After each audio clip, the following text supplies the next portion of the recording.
అమ్మో ఏంట్రా బ్రిడ్జ్ ఊగుతుంది ఇది. ఒక బ్రిడ్జ్ మీద బండి ఆపేశాను. ఇక్కడ నుంచి వ్యూ చూస్తే అదిరిపోద్ది. ఇది అలా రావులపాలెం వెళ్ళే రోడ్ ఇది. ఇదంతా వన్ వే మాట. ఇటు వెళ్ళేవి అటు వచ్చేవి. మీకు వ్యూ చూపిస్తా చూడు.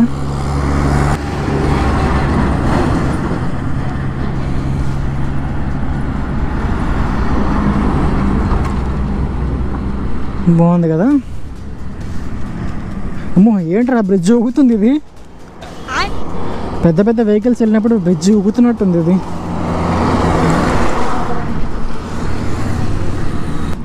ఇలా మధ్యలో బండి ఆపడం కూడా కరెక్ట్ కాదు ఎక్కువసేపు. అరే ఓపెన్ చేయి అయితే నువ్వు దెంగేదాం.